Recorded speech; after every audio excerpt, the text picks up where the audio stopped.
자, 지금부터 여러분과 함께 러더포드 모형의 문제점에 대해서 말씀을 좀 드리도록 하겠습니다. 근데 곧장 말씀을 드릴 수는 없고요. 한 가지 사실을 말한 다음에 여러분께 문제점에 대해서 직접적으로 언급을 할 거예요. 그게 바로 뭐냐면 광전효과입니다. 자, 광전효과 뭔지 여러분은 잘 알고 계실 거예요. 한마디 이런 겁니다. 쇠판대기에 B입자를 쏘게 되면요. B입자와 쇠판대기 충돌에 의해 전자가 속도를 가지고 튀어나온다는 것이었잖아요. B입자의 진호수를 올리게 되면 속도도 빨라진다는 것이 단순한 결과입니다. 그런데 이거 역과정도 가능하다라고 여러분께 전에 분명히 말씀 한번 드린 적이 있었습니다. 역과정이 뭐냐?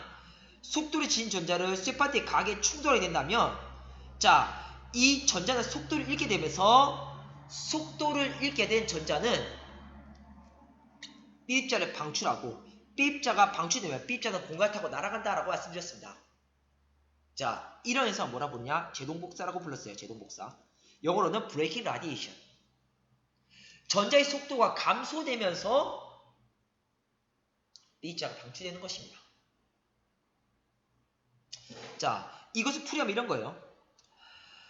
자, 전자는 속도를 지니고 있는데 전자의 속도가 이제 0이 되면서 B입자의 에너지가 바뀌어서 날아간다라는 것입니다. 한마디 이런 것이죠. 자, 이걸 한글로 풀이하면 어떻게 했냐? 가속되는 전자는 바로 B입자의 에너지로 방출돼서 날아간다라는 게 되는 거예요. 자, 여기서 가속이라는 언어가 좀 중요한데요. 가속이란 게 뭐냐면 속도의 변화에 쓰는 용어예요. 속도의 변화. 속도라는 것은 크기와 방향 모두 포함하는 것입니다. 그래서 크기에 바뀌든 방향에 바뀌든 둘 다 바뀌든 어쨌든 속도의 크기와 방향 중에 하나만 바뀌어도 가속이 되는 것입니다. 이게 핵심이에요. 어쨌든 자, 크기와 방향 중에 하나만 바뀌어도 어쨌든 그래 외부로 에너지가 방출이 되는 것이에요. 자, 이거는 실험적으로 나온 결과입니다. 이 결과를 러더포드 모형에 대입하면 어떻게 되냐 이렇게 되는 겁니다. 잘 보세요. 전자가 속도를 지니면서 뱅글뱅글 원계대로 운동하고 있다는 게 러더포드 주장입니다. 그런데 원계대로 운동하고 있다는 것은 접선을 그어보면 계속해서 속도의 방향이 바뀐다라는 거예요. 속도의 방향이 계속해서 바뀐다라는 것은 앞서 가속이 되겠지만 크게 방향이지 어쨌든 방향이 바뀌는 것이기 때문에 가속이 되고 있는 것입니다. 자, 가속이 된다면 어떻게 되냐? 실험 결과에서 B입자의 에너지가 방출이 돼야 되는 겁니다. 전자가 갖고 있는 에너지에서 B입자의 에너지가 일부 방출되는 겁니다. 그럼 전자가 갖고 있는 에너지에서 B입자의 에너지가 방출되는 것이니까 전자의 에너지가 어떻게 되겠어요? 감소가 되는 것이겠죠.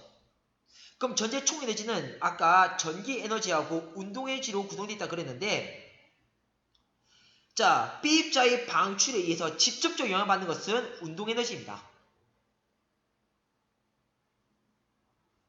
잘 보세요. 속도의 방향이 힘에 의해서 꺾이게 됨으로써 어쨌든 이제 바뀌게 되는 것이니까 자, 빛 에너지가 외부로 방출되는 것이고 그 빛 에너지가 방출되는 것이 전자의 속도의 크기에 영향을 미쳐서 속도의 크기를 줄이게 만든 것입니다. 그러면 잘 보세요. 자, 원래는 속도와 힘의 크기가 균형을 이뤄서 이제 등속운동하고 있었는데 지금 B자가 방출됨으로써 속도의 크기가 줄었으니까 이 균형이 깨져버리게 된 거죠. 힘의 크기가 우세하게 되는 것이죠. 힘의 크기가 우세하게 돼버린다면은 이 힘의 크기가 어떻게 되냐? 더 커지게 될까? 궤도는 안쪽으로 더 꺾게 될 것이에요. 원래 이렇게 가야 되지만 안쪽으로 더 꺾게 되는 것이에요. 근데 안쪽으로 궤도 위에 그 궤적이 꺾게 된다 하더라도 곡선 자체는 변함이 없는 거예요. 곡선인 그 기조 자체는 변함이 없는 거예요. 즉 방향이 계속 바뀌는 기조에는 변화가 없는 거예요. 그래서 방향이 이제 계속해서 바뀌다 보니까 어떻게 되냐? 외부로 또 빛 에너지를 방출해요. 그럼 어떻게 되냐? 그 결과로 속도가 또 줄게 되는 거고 또 힘의 크기가 더욱 우세하게 돼서 안쪽으로 더욱 방향이 꺾게 되는 것입니다. 그러면 이런 효과가 지속이 되어가지고 어떻게 하면 결과적으로 전자는 계속 안쪽으로 꺾이게 돼서 원자핵이 달라붙어버리게 될 것입니다. 자, 그림이 좀 복잡이 됐는데 좀 옆에 다시 그려볼게요. 원자핵이 있고 전자가 있는데 전자가 돌다가 계속해서 B에너지 방출된다면 궤도가 안으로 계속 꺾여가지고 이런 식으로 돼서 달라붙어버릴 거예요. 그러니까 자, 이런 식으로 되면 러더포드가 주제있던 원자 모형이 무너져버리게 된다는 것이죠. 그것을 컴퓨터 그래프로 표현한 결과는 이렇게 된 겁니다. 전자가 이렇게 원자핵 주변에 돌고 있는데 자, 어쨌든 원자핵 주변에서 도는데 원계대로 도는 것이 속도의 방향이 바뀐다는 거니까 가속이 되는 것이고 가속되는 것은 B 입자의 에너지를 방출해내는 것이에요. 그러면 이 방출의 결과는 속도에 크게 영향을 미쳐서 속도를 줄게 만든다. 그러면 속도에 그걸 준다면은 힘이 크게 우석이 돼서 궤도를 안쪽으로 꺾이게 만들어서 이런 효과가 계속적으로 지속되면 어떻게 되냐? 궤도가 계속 안쪽으로 꺾여서 달라붙게 된다는 것이 된다는 겁니다. 그러면 로더포드 자신이 주장했던 모형이 무너지게 된다는 것이죠. 시험적 결과에 근거하여 로더포드 모형의 대입하니 로더포드 모형이 순식간에 무너지게 되는 그런 결과가 발생이 됐다는 것입니다.